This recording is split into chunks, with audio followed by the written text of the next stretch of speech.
ఈ సోనియా గాంధీ అనే పేరు కలిగినటువంటి వ్యక్తి ఇటలీ దేశం నుంచి భారతదేశానికి వచ్చి ఇక్కడ స్వాతంత్ర సమర యోధుల కోసం పెట్టబడినటువంటి పత్రిక యొక్క ఆస్తులను ఏ రకంగా స్వాధీనం చేసుకున్నది. నేను ఎవరిని తిట్టడం లేదు, చాలా గౌరవంగా మాట్లాడుతూ ఉన్నాను. ఇంతకుముందు బ్రిటిష్ వాళ్ళు ఇలాగే దుర్మార్గం చేశారు. మన దేశంలో ఉన్న ఆస్తులన్నీ కొల్లగొట్టుకొని వెళ్ళిపోతే ఈ దేశం భ్రష్టు పట్టింది, తినడానికి తిండి లేకుండా బికారీ దేశంగా మారింది. అయినా సరే సహించి ఊరుకుంటున్నారు. ఈ దుర్మార్గం చేసిన వాళ్లే కాదు, చూసిన వాళ్ళు కూడా దుర్మార్గులే. మనకెందుకులే అనుకునే వాళ్ళు కూడా దుర్మార్గులే. ఈ కేసు 10 ఏళ్లుగా నడుస్తున్నది. మరి ఇంకా ఎన్ని సంవత్సరాలు నడుస్తుందో నాకు తెలియదు. This is judicial litigation. మన భారతదేశంలో కొన్ని కేసులు 30 సంవత్సరాలు కూడా నడిచినాయి. ఈ లోపల వాళ్ళు చచ్చిపోతారు.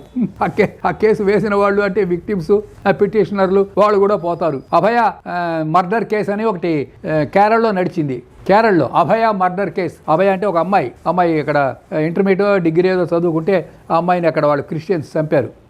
చాలా ఫేమస్ కేసు. దాన్ని అద్దక్కరాజు కేసు అని కూడా అంటారు. మీకు తెలుసా అండి ఆ కేసు అన్నాళ్ళు నడిచిందో? 35 సంవత్సరాలు నడిచింది ఒక కేసు. ఏంది, ఒక చిన్న అమ్మాయిని మర్డర్ చేశారా చేయలేదా అనే ఈ కేసు. దీన్నే కొత్తూరు థామస్ షఫీ అలెగ్జాండర్ అమ్మాయి పేరు అంటే అభయ మర్డర్ కేస్ అని అంటారు.